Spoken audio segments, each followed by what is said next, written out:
Hindi ka na pwedeng magkaanak kailanman. Ito ay dahil sa genetic defect mo, Karina. Hinding-hindi ka magiging isang ina.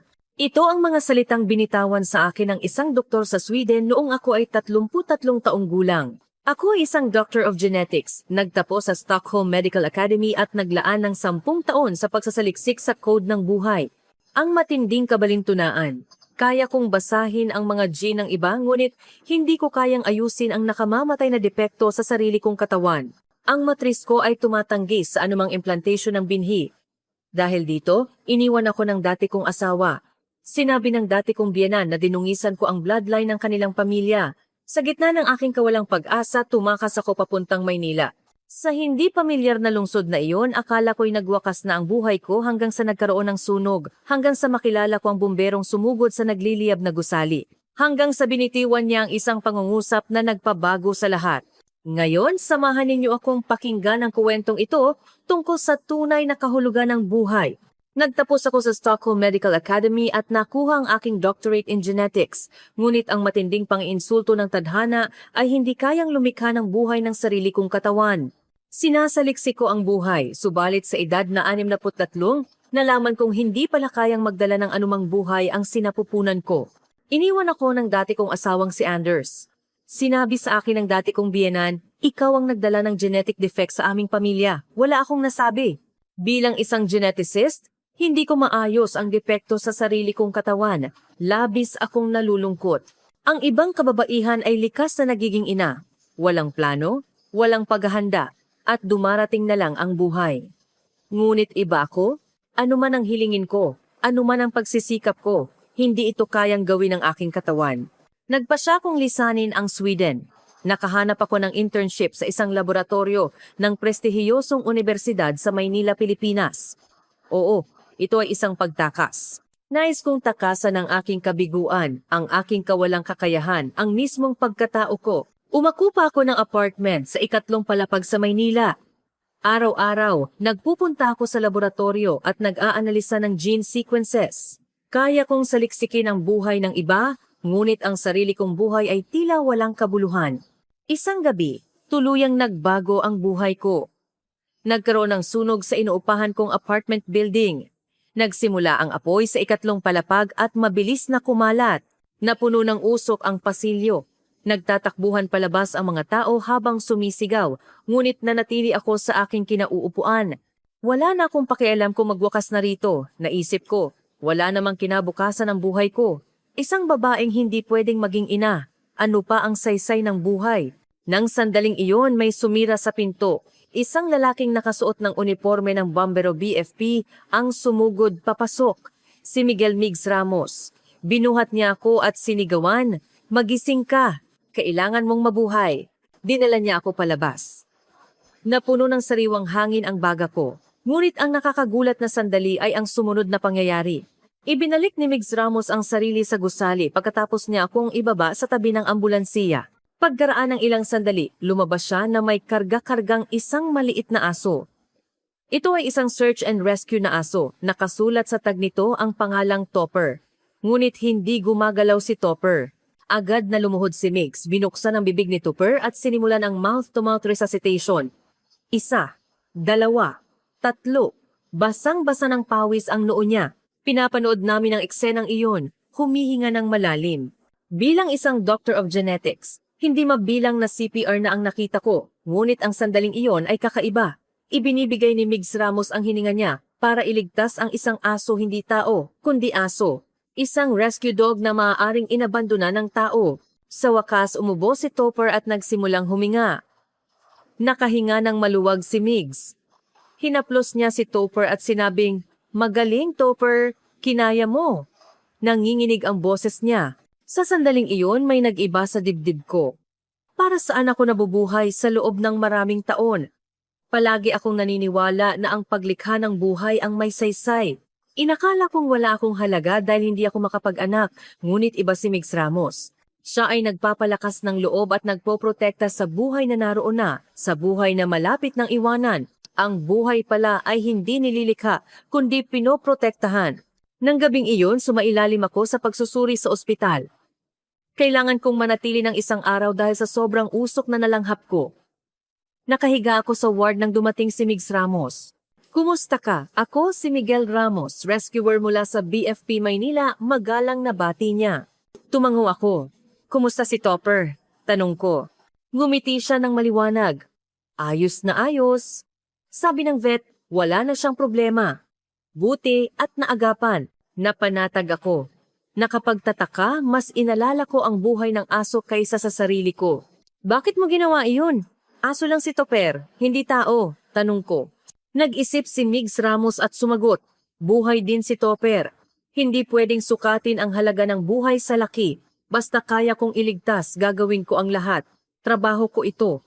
Simple lang ang kanyang sinabi, ngunit labis akong naapektuhan. Halaga ng buhay. Sa buong buhay ko, nag-aral ako ng gene, tinitingnan ang blueprint ng buhay, ngunit hindi ko kailanman inisip kung ano ang halaga nito. Para sa akin, ang buhay ay datos. Isang bagay na pinag-aaralan at isang patunay ng kabiguan ko dahil hindi ko ito kayang likhain. Ngunit para kay Migs Ramos, iba ang buhay. Para sa kanya, ang buhay ay isang mahalagang nilalang na dapat protektahan anuman ang laki, uri o halaga. Basta't humihinga, ito ay may kabuluhan. Mula noon, madalas kaming nagkikita ni Migs Ramos. Nagkataon o baka sinasadya ko lang na magkita kami. Nakita ko siya habang inaayos ang aking research data sa isang coffee shop malapit sa BFP station. Karina? Ikaw nga! Masayang bati niya. Kumusta Migs? Kumusta si Topper? Masaya rin ako. Ayos na ayos. Masipag sa training. Natural kaming nag-usap. Nagkuwento siya tungkol sa search and rescue dogs, ako naman tungkol sa aking pagsasaliksik. Lumipas ang oras nang hindi namin namamalayan, ngunit may anino pa rin sa aking puso. Hindi pa rin ako buo. Ano ang kabuluhan ko sa harap ng taong ito? Dadating ang araw na malalaman niya ang depekto ko, at aalis din siya, tulad ng iba, pananaw ko. Isang araw, inanyayahan ako ni Migs Ramos sa BFP station. Gusto mong makita si Topper? May bago siyang training. Pumunta ako. Sa training ground sa likod ng BFP station, kasama ni Topper ang iba pang rescue dogs. Lumulukso sa mga obstacle, naghahanap ng tao, at sumusunod sa mga utos.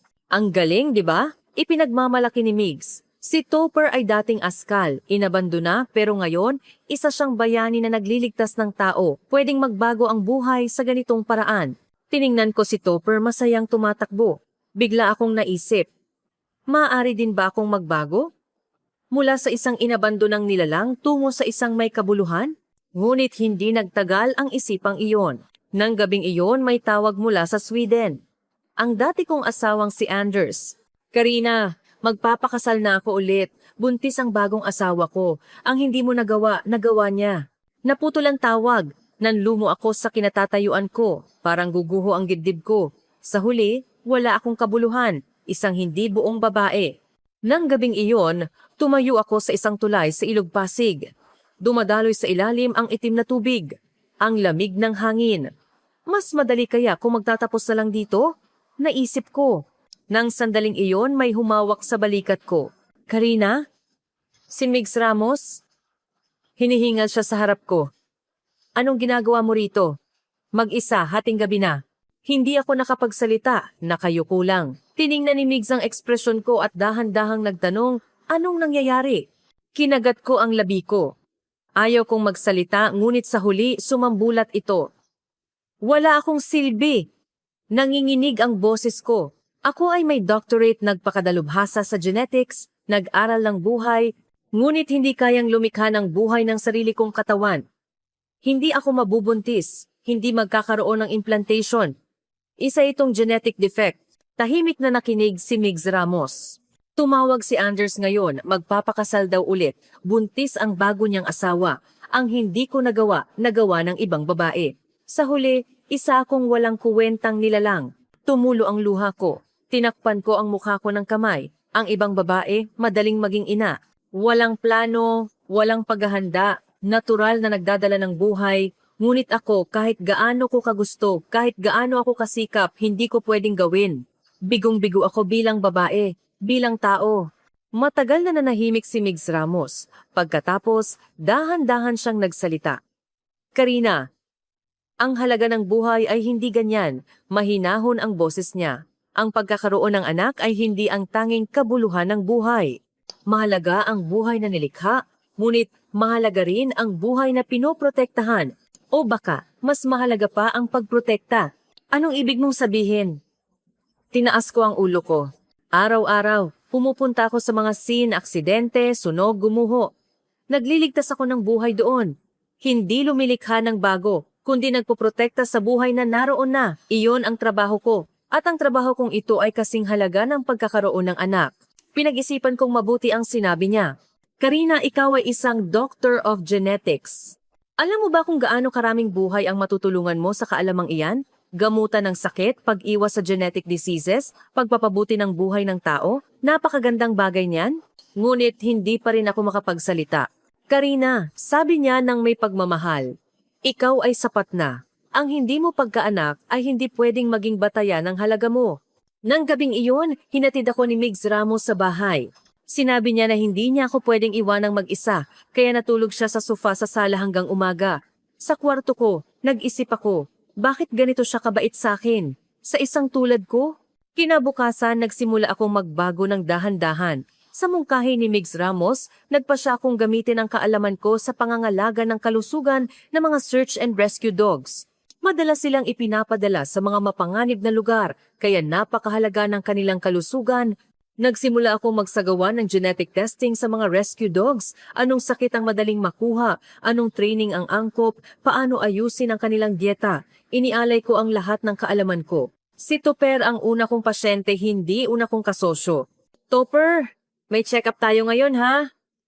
Sabi ko habang hinihima siya. Sumunod sa akin si Topper habang winawagayway ang buntot. Lumabas sa check-up na napakaganda ng kalusugan ni Topper, ngunit nakita ko na posibleng magkaroon siya ng problema sa kaso-kasuan.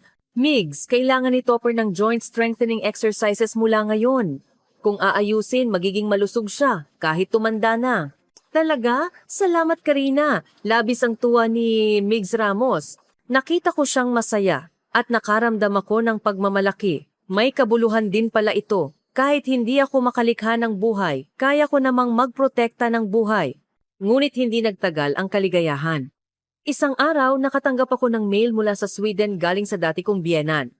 Binuksan ko at nakasulat, Karina, napakaganda na umalis ka sa aming pamilya. Isang biyaya na hindi mo dinungisan ang bloodline ng pamilya namin. Ang anak namin, nagsisimula na ulit sa isang malusog na babae. Mamuhay kang mag-isa habang buhay. Iyan ang tadhana mo. Nanginginig ang kamay ko habang binabasa ang mail depekto. Dinungisan ang bloodline, tadhana. Tumago sa dibdib ko ang mga salitang iyon. Isinara ko ang screen ng mail, ngunit hindi maalis sa isip ko ang mga salita. Oo, may depekto ako. Hindi ako buo. Wala akong silbi sa kahit kanino. Nang gabing iyon, nag-iisa ako sa laboratorio. Tinitingnan ko ang gene sequences sa microscope, ang perpektong double helix structure, ang blueprint ng buhay. Ngunit hindi perpekto ang blueprint sa loob ko. Binuksan ko ang research notebook ko. Nakasulat doon ang hindi mabilang na pagsasaliksik sa genetic diseases, pag-aaral ng gamutan, at paghahanap ng pag-iwas. Ito ang lahat ng naipon ko sa loob ng 10 taon. Ano ang silbi nito? Kahit ang sarili kong katawan, hindi ko kayang gamutin. Isinara ko ang notebook at umiyak sa lamesa. Nang sandaling iyon, bumukas ang pinto ng laboratorio. Karina, si Migs Ramos. Nagulat siya nang makita ang itsura ko. Bakit ka umiiyak? Anong nangyayari? Umiling ako. Wala. Nagsisinungaling ka. Meron, di ba? Umupo si Migs Ramos sa tabi ko at tahimik na naghintay. Sa huli, ikinuwento ko sa kanya ang tungkol sa mail, ang malupit na salita ng dati kong biyenan. Galit ang naging ekspresyon ni Migs Ramos. Mali ang mga taong iyon. Matatag ang boses niya. Walang depekto si Karina. Si Karina ay perpekto. Hindi. Kahit hindi ka perpekto, ayos lang. Walang sino mang perpekto. Ang mahalaga ay kung anong klasing tao ka. At si Karina, isa ka sa pinakamagaling na taong kilala ko. Tiningnan ko siya. Bakit? Wala naman akong kabuluhan. Hindi.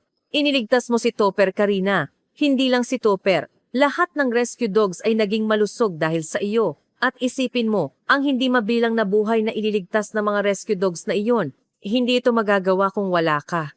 Sa kanyang mga salita, sa unang pagkakataon, naunawaan ko, may buhay na hindi ko kayang likhain, ngunit may buhay na kaya kong protektahan. May mga anak na hindi ko kayang iluwal, ngunit may mga nilalang na kaya kong tulungan. Migs. Nang akmang magsasalita ako, tumunog ang radio ni Migs Ramos emergency call. Team Migs Ramos, kailangan agad. Building collapse. Tumayo si Migs Ramos. Pasensiya na Karina. Kailangan kong umalis. Mag-ingat ka, sabi ko. Huminto si Migs Ramos sa pinto. Lumingon siya at sinabi, Karina, ikaw ay mahalaga. Huwag na huwag mong kalilimutan iyan. Tumakbo siya palabas. Nananatili ako doon, nakaupo, habang mabilis ang tibok ng puso ko. Ito ang unang pagkakataon na naramdaman ko ang emosyong ito. Ano ito? Ang pakiramdam na ito ng init? Gabi na. Inayos ko ang laboratorio at umuwi. Nahiga ako sa kama, ngunit hindi ako makatulog. Ang salita ni Migs Ramos ay patuloy na umalingaw-ngaw sa isip ko. Ikaw ay mahalaga. Kailan pa may nagsabi sa akin ng ganoon? Hindi. Baka ito ang unang pagkakataon. Bandang 4:00 ng umaga, tumunog ang telepono. Ospital. Karina? May nangyari kay Miguel Ramos. Tumakbo ako palabas. Hindi na inayos ang suot. Sumakay ako ng taxi at nagmadali sa ospital. Pagdating ko sa emergency room, umaga na. Nasaan si Miguel Ramos? Tanong ko sa nurse. Nasa kwarto. Kayo po ba ay kaanak? Nag-alinlangan ako. Hindi kaanak pero... Tumango ako. Oo. Pumasok ako sa kwarto. Nakahiga si Migs Ramos sa kama. Naka-armcast ang kaliwang kamay niya. May benda sa noo, ngunit gising ang mata niya. Karina, bakit ka narito? Gulat ang ekspresyon niya. Tumawag ang ospital. Anong nangyari? Lumapit ako sa kanya. Napangiti si Migs Ramos nang humihingi ng paumanhin. Wala ito. May nahulog na concrete habang nagliligtas ako sa gumuho. Bali lang ang braso. May sugat sa ulo. Walang panganib sa buhay. Bali ang braso at hindi iyon wala. Nanginginig ang boses ko. Hinawakan ni Migs Ramos ang kamay ko. Ayos lang. Madalas itong nangyayari. Gagaling ito sa loob ng 2 buwan. 2 buwan? Hinigpitan ko ang hawak sa kamay niya. Ang taong ito na nabubuhay at nag-iinit ay halos namatay. Halos mawala ang sarili niyang buhay para magligtas ng buhay. Sa naisip na iyon, tumulo ang luha ko. Hindi ko napigilan ang pag-iyak. Bakit ka umiiyak? Nagulat na tanong ni Migs Ramos. Ayos lang ako. Hindi ka ayos. Umiling ako. Araw-araw, nagpupunta ka sa delikadong lugar. Hindi alam kung kailan ka masasaktan. Bakit mo ginagawa iyan? Nag-isip si Migs Ramos. Pagkatapos, sumagot, dahil iyan ang trabaho ko. At iyan ang kaya kong gawin. Pero ang buhay mo, ang kaligtasan mo, mahalaga rin iyon. Pero kung may buhay na kaya kong iligtas, isa sa panganib ko. Iyan ang pinili kong daan. Sa pakikinig sa kanya, naunawaan ko, ang taong ito ay isang tunay na tagapagprotekta ng buhay, ang taong handang isugal ang sariling buhay para iligtas ang buhay ng iba. At bigla kong naisip, maari din ba akong mamuhay ng ganoon? Kaya ko bang protektahan ang buhay ng iba? Magkakaroon ba ng kabuluhan ang buhay ko kahit hindi ako makapag-anak? Kinabukasan, mas madalas ko nang nakikita si Migs Ramos. Hindi siya makapagtrabaho dahil sa bali niyang braso. Mas nagpursige ako sa pag-aalaga sa mga rescue dogs. Hindi lang si Topper, kundi ang check-up ng iba pang rescue dogs. 15 aso, 15 buhay. Bawat isa ay may iba't ibang personalidad, kalusugan at pangangailangan. Sinuri ko silang lahat, check-up, gene analysis, health assessment. Pagkatapos, nagplano ako ng personalized management para sa bawat isa. Maaaring manghina ang paningin ni Maya. Kailangan niya ng vitamin A. Medyo mahina ang puso ni Bantay. Kailangang limitahan ang matinding ehersisyo sa 30 minuto. Si Rocky, may allergy. Kailangang palitan ng dog food. Inisa-isa ko ang paliwanag kay Migs Ramos. Napakagaling mo, Karina. Paano mo nalaman lahat ng iyan? Nagtataka si Migs Ramos. Itong specialty ko eh. Genetics, sagot ko habang ngumingiti. At bigla kong napagtanto, ngumiti ako. Kailan pa ako nagsimulang ngumiti ng ganito? Lumipas ang 1 buwan, gumaling na ang braso ni Migs Ramos. Tinanggal na ang cast at nagsimula na siyang mag-rehab. Tinulungan ko siya naghahanda ng exercise plan, nagbibigay ng nutritious diet, nagmo-monitor sa paggaling niya. Ano kaya ang mangyayari sa akin kung wala ka, Karina? Sabi ni Migs Ramos isang araw. Ang bilis ng paggaling ko ay dahil sa iyo. Hindi, Migs. Malakas ka talaga. Sagot ko, kahit na. Napakagaling mong tao, Karina, sinabi niya ng may seryosong ekspresyon. Ang trabaho ko ay magligtas ng tao, pero iniligtas mo ako, ang puso ko, ang pananaw ko, ang buhay ko, uminit ang dibdib ko. Ako rin, sabi ko. Iniligtas mo ako, Migs. Nang gabing iyon sa Ilog Pasig at hanggang ngayon, tiningnan namin ang isa't isa, hindi na kailangan ng salita.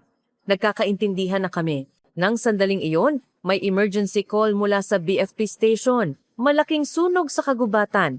Lahat ng team lumabas. Tumayo si Migs Ramos. Kailangan kong umalis. Ayos ba ang braso mo? Ayos na. Dari-dari siyang nag-ayos ng gamit. Nag-alala ako. Mag-ingat ka. Huwag kang mag-alala. Huminto siya sa pinto.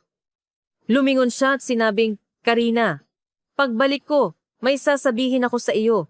Ano? Pagbalik ko na. Pangako. Ngumiti siya at umalis. Tiningnan ko ang likod niya. May masamang pakiramdam ako. Bakit ako nag-aalala ng ganito? Wala namang mangyayari, di ba?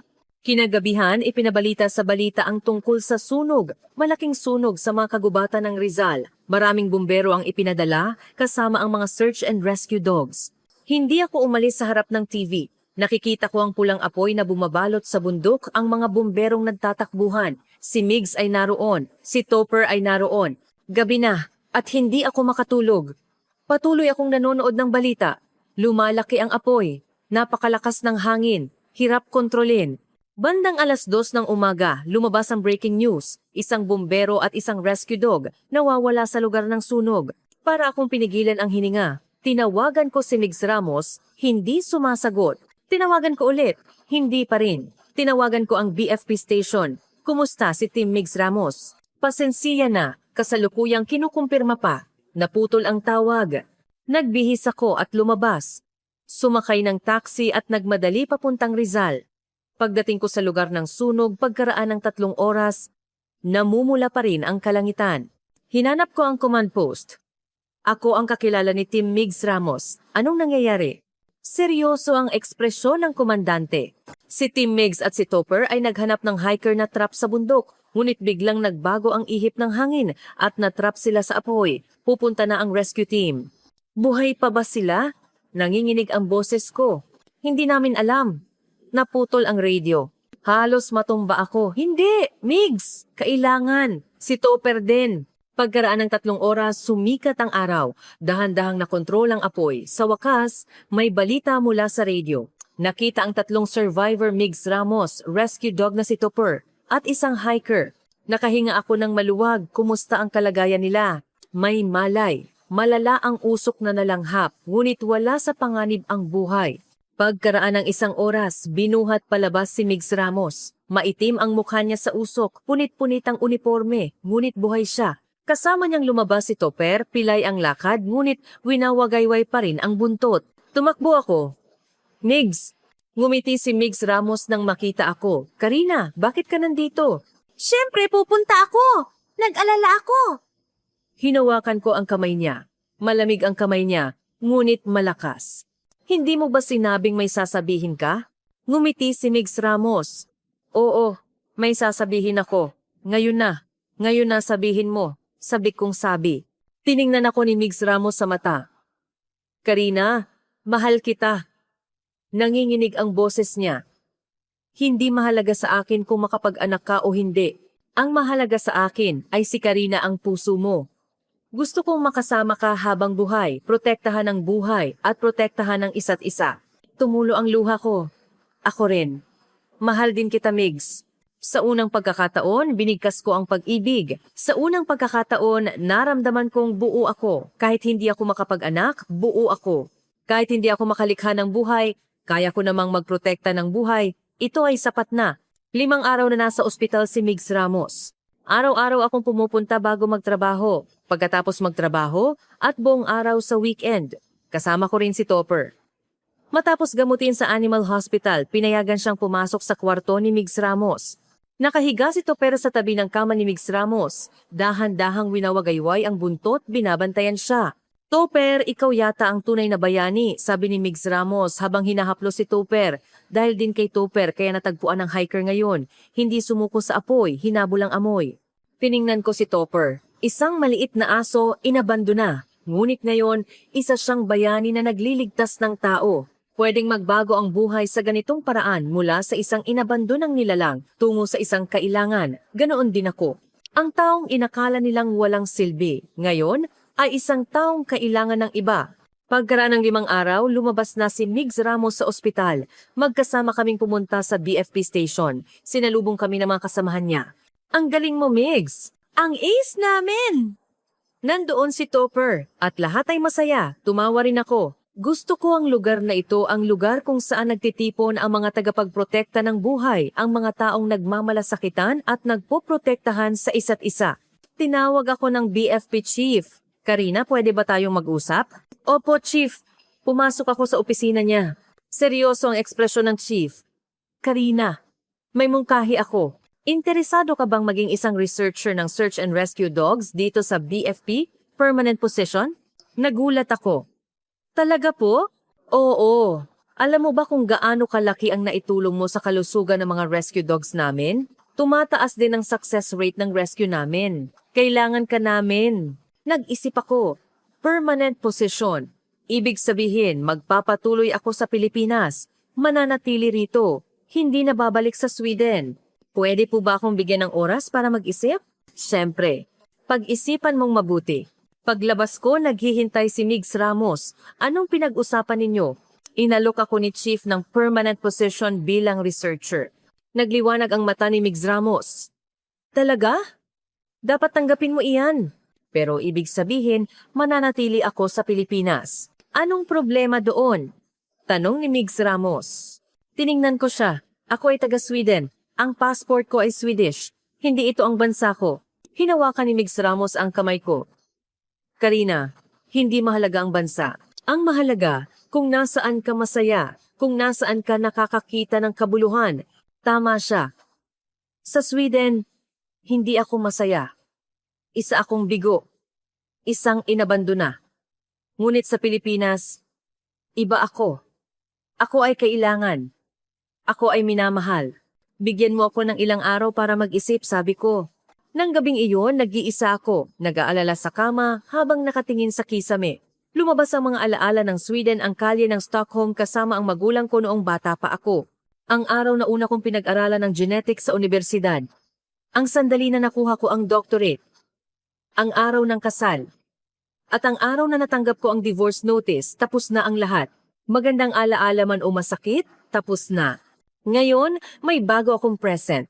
May Migs Ramos. May Topper, may mga rescue dogs, may mga tao sa BFP, sila ang bago kong pamilya. Kinabukasan, nagdesisyon ako. Tinawagan ko si Chief. Chief, tinatanggap ko ang mungkahi. Gusto kong maging permanent researcher. Talaga? Salamat, Karina. Pagkatapos ko ibaba ang telepono, nagpadala ako ng text kay Migs Ramos. Nagdesisyon na ako. Mananatili ako sa Pilipinas. Agad siyang nagreply. Talaga? Sigurado ka? Pupuntahan kita agad. Pagkaraan ng 10 minuto, tumakbo papasok si Migs Ramos sa laboratorio ko. Hinihingal siya. Talaga bang mananatili ka sa Pilipinas? Oo. Niyakap ako ni Migs Ramos ng mahigpit. Salamat, Karina. Maraming salamat.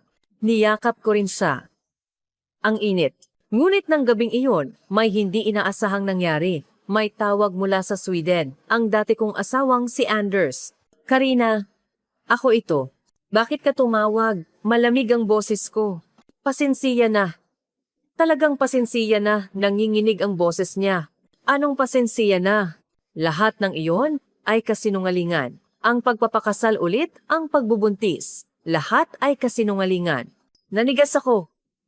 Anong ibig mong sabihin? Pinagawa lang sa akin ni Mama para sumuko ka, para saktan ka. Hindi ako nagpakasal ulit. Mag-isa pa rin ako. Nanginginig ang kamay ko. Bakit? Bakit ka nagsinungaling ng ganoon?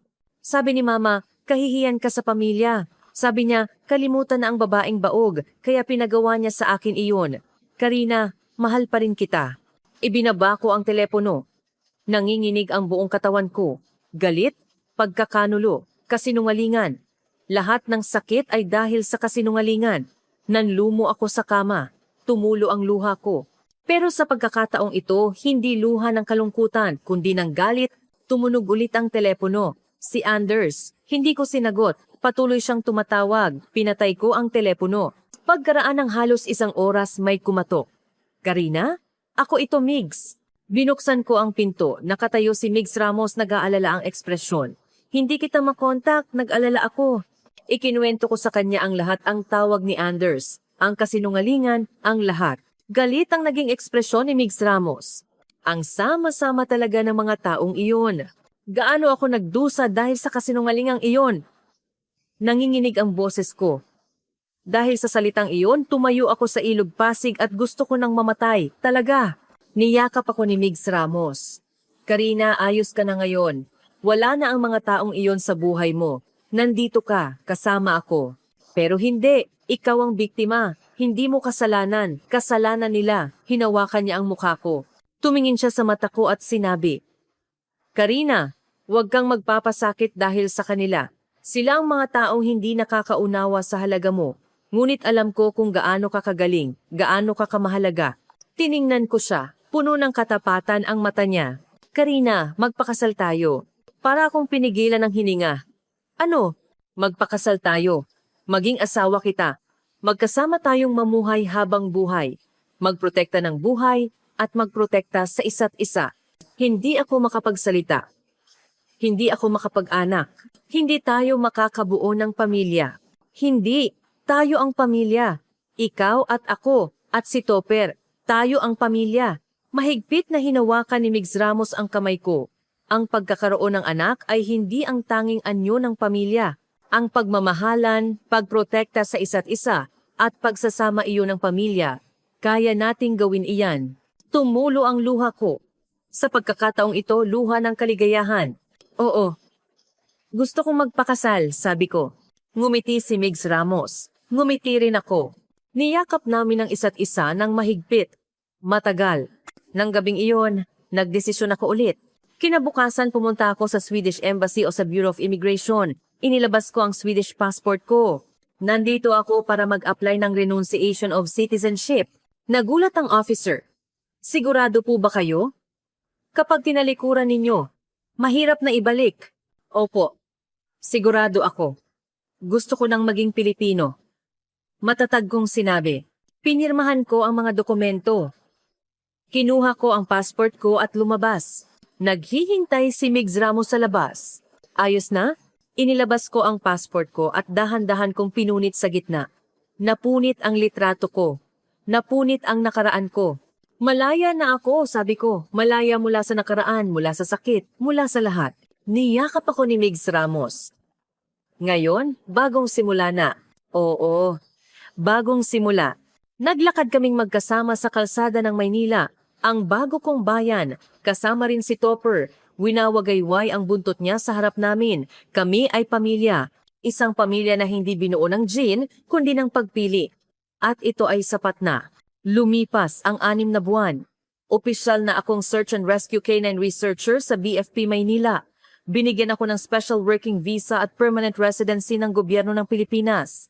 Ang laboratorio ang naging ikalawa kong tahanan. Araw-araw maaga akong nagpupunta nagche-check sa kalusugan ng mga rescue dogs, nag-aayos ng data ng gene analysis, nagde-develop ng bagong training plan. Ang 15 rescue dogs ay naging 25 na. Hindi lang Maynila, pati ang BFP ng ibang rehiyon ay nakikipag-ugnayan sa akin. Karina, BFP Cebu ito. Pwede mo rin ba kaming tulungan sa check-up ng mga rescue dogs namin? BFP Davao ito. Pwede mo ba kaming padalhan ng data ng training plan na ginawa mo? Lumalawak ang trabaho ko. Kahit abala, masaya ako at may kabuluhan.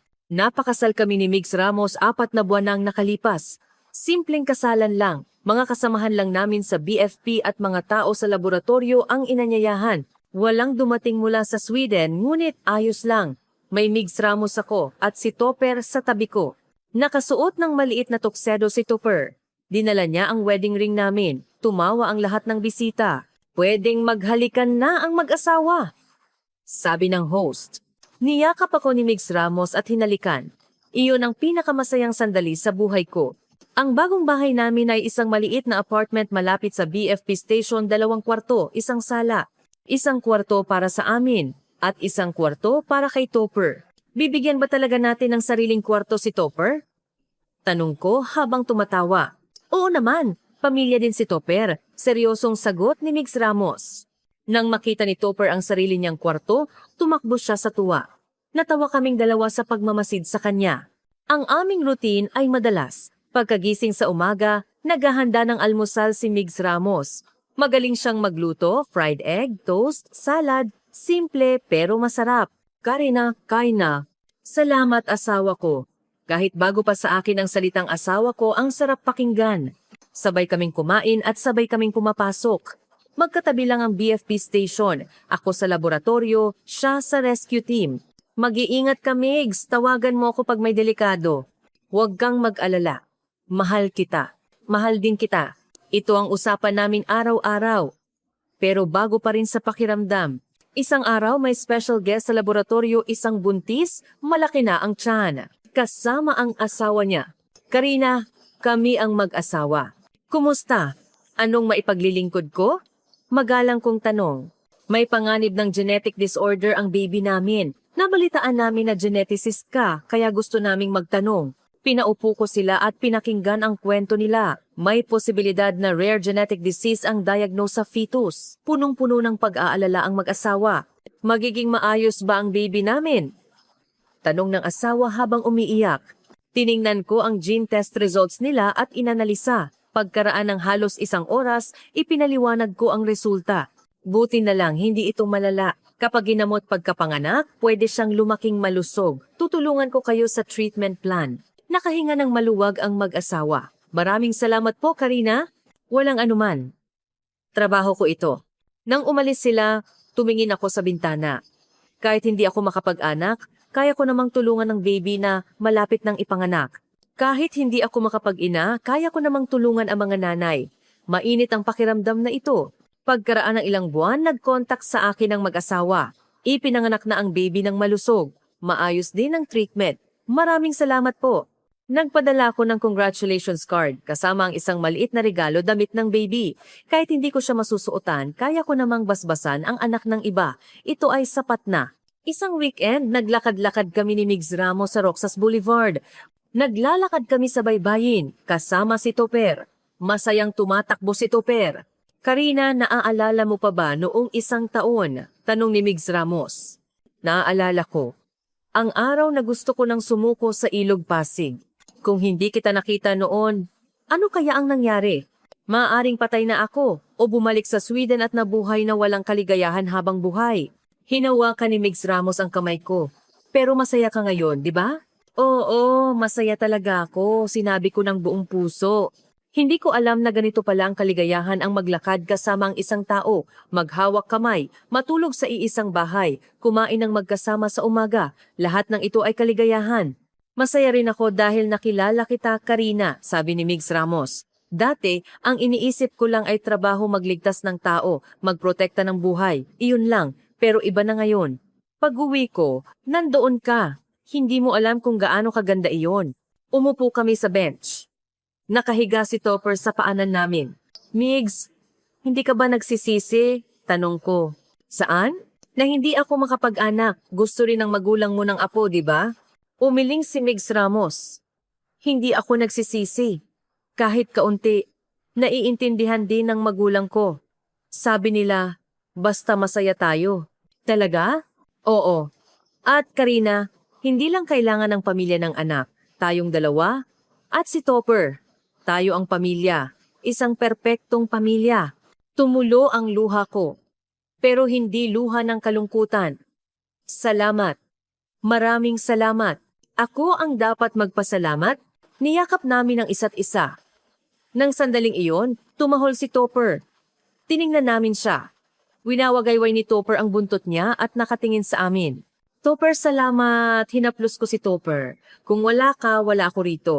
Ikaw ang nagpakita sa akin ng tunay na kahulugan ng buhay. Salamat. Dinilaan ako ni Topper sa kamay. Sa labas, kumikinang ang skyline ng Maynila. Ang lungsod na ito, na dating dayuhan sa akin, ngayon ay tahanan ko na. Dito ko natagpuan ang pag-ibig, ang kabuluhan, at ang sarili ko. Inakala ko na hindi ako buo dahil hindi ako makalikha ng buhay. Ngunit ngayon alam ko na ang halaga ng buhay ay wala sa paglikha, kundi sa pagprotekta. Pinoprotektahan ko ang mga rescue dogs. Pinoprotektahan ko ang buhay na ililigtas nila. Pinoprotektahan ko si Migs Ramos. Pinoprotektahan ko ang aming pamilya. Ito ang buhay ko. Hindi perpekto, ngunit buo. Hindi ang buhay na inakala ko, ngunit mas maganda kaysa sa pinangarap ko. Gumagalaw si Topper sa pagtulog at dahan-dahan niyang winawagayway ang buntot niya. Kaming tatlo ay isang buong pamilya at ito ay sapat na.